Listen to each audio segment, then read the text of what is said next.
Hello, everybody. Nick the Tier here. Let's continue these series of short little videos and tutorials, and let's talk about importing.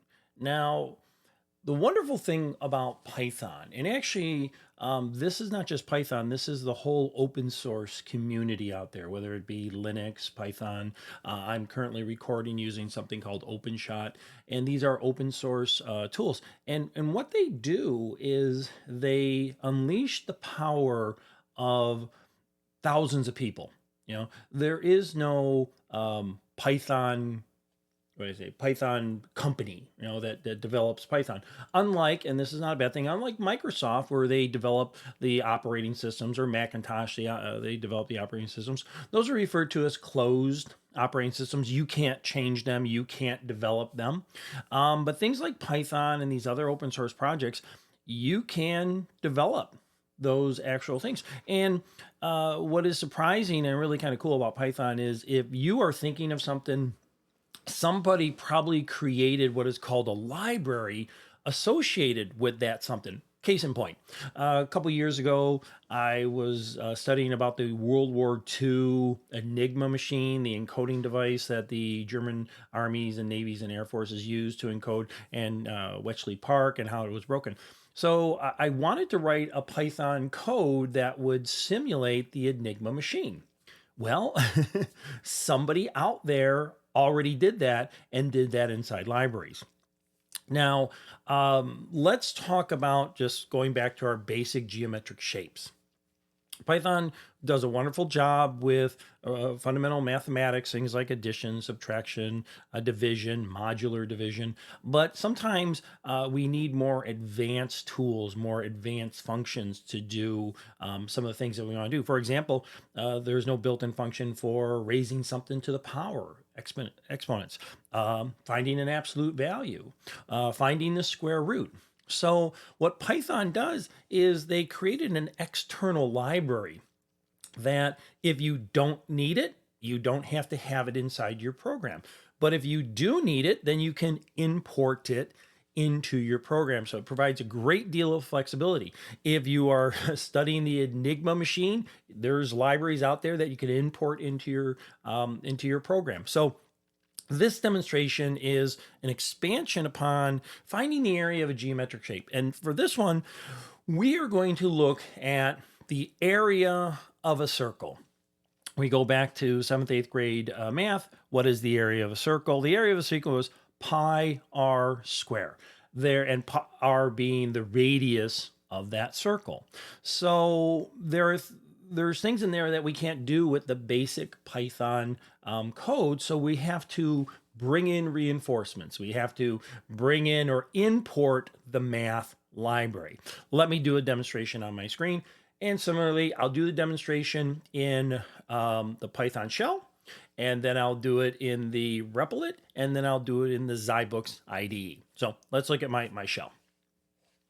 So here I am in my shell, and if I wanted to, I can't even think about how I would do it in Python. How would I find the value of pi? Could I create a variable? Could I create a float of pi, say pi is equal to 3.1415? Yeah, but we might want to be a little bit more robust with that. So is there a pi function? Yes, there is. But before we do that, what we have to do is we have to import that library.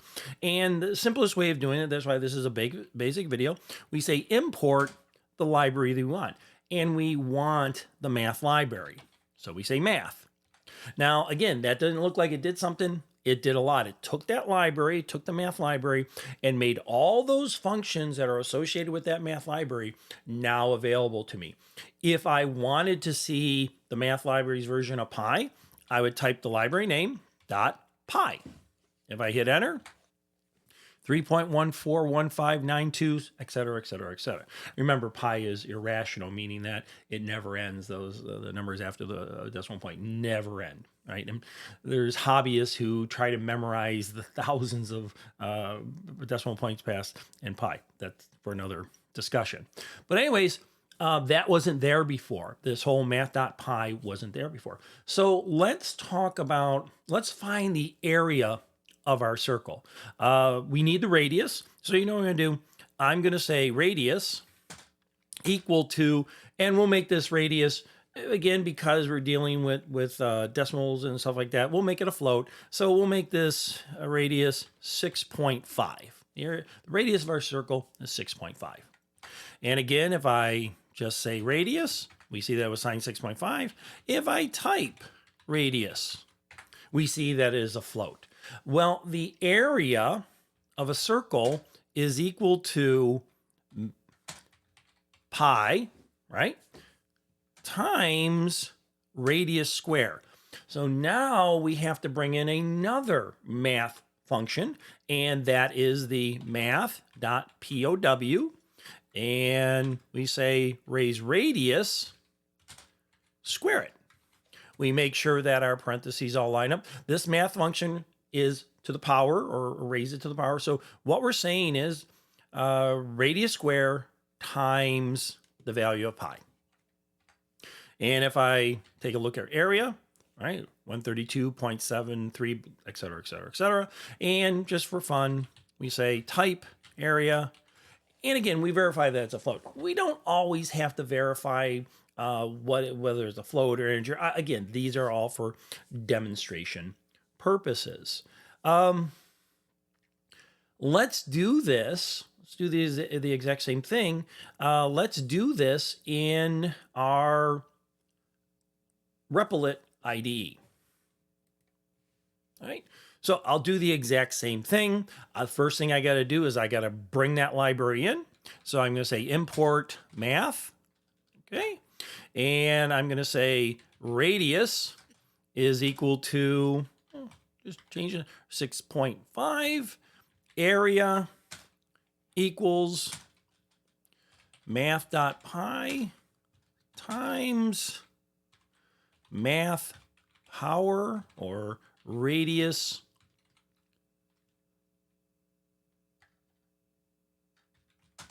raised to the power of 2. We make sure that our open and closed parens are all lined up, and let's print the area. Let's print it correctly. We run our program. There is the area of the circle. Let's do this, and to speed things up a little bit, let's do this inside our Zybooks IDE, and I'm just going to do a copy and paste. So I go to Zybooks IDE, I'll just paste this here. So we imported math, we have the radius, the area of a circle is pi, that's this here, r square, created by that. And if we run this program, and there's the area of our circle. We looked at math.pi and we looked at math.pow for power. What are some of the other math functions that we can use? Now, for this, I'm going to jump back to the screen. I'm not going to write a program to do it. So I'm back at my interpreter. I'm going to do these demonstration of absolute value and square root. I'm just going to do it on my Python shell. Don't have to do it over in the different IDEs. The first thing we need to do, we need to bring in those math components. So we have to import the math library. That's going to give us access to all those math functions. That's a good thing. And for this one, I'm going to use some integers. I'm going to say number equals -9. All right. And if I print number, we can see it's another -9. And if I type number, we can see it's an integer. So it doesn't have to always be a float and stuff like that. I just use an integer there. So I want to see this as an absolute value. So I'm going to say number is equal to math, FABS, that just means absolute value. And we're going to say number here. Okay, so we're reassigning number with its absolute value. Doesn't look like something happened there, but again, if I take a look at number, it's 9.0. You'll notice that it did convert it over to a float, all right? Don't worry about that. We will talk about typecasting in a bit. actually FABS means float, absolute value. So even though number was an integer, the FABS converted it into a float, and I can prove that by number is now a float. How about, let me clear my screen. How about a square root? Well, again, the first thing we have to do is we have to import that math library. Every time I exit out of the interpreter and then go back into it, all those libraries go away. So I have to re-import it. Okay, that's fine. And this time, again, I will use a whole number. I will say,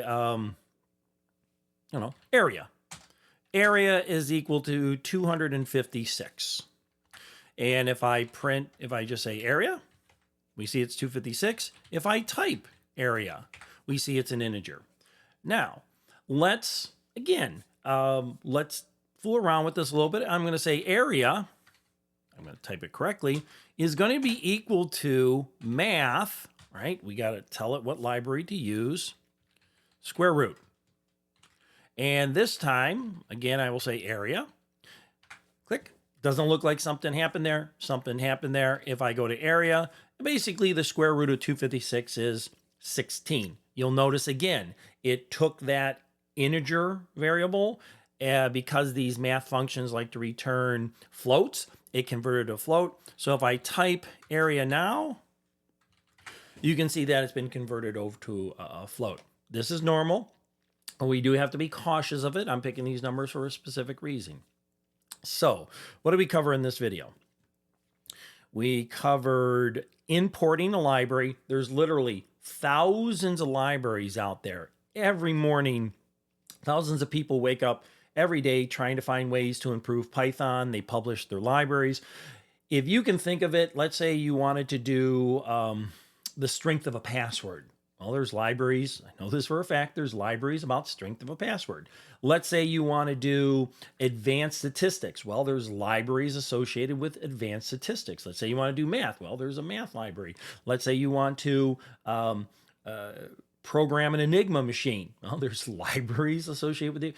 If you can think of it, you will be surprised that somebody has probably already wrote that library. But the four commands that we used here, you're going to use a lot inside your labs. Math.py, math.pow, math.fabs for absolute value, and math.sqrt for square root. So, that being said, boy, is this stuff powerful. Let's go learn some more.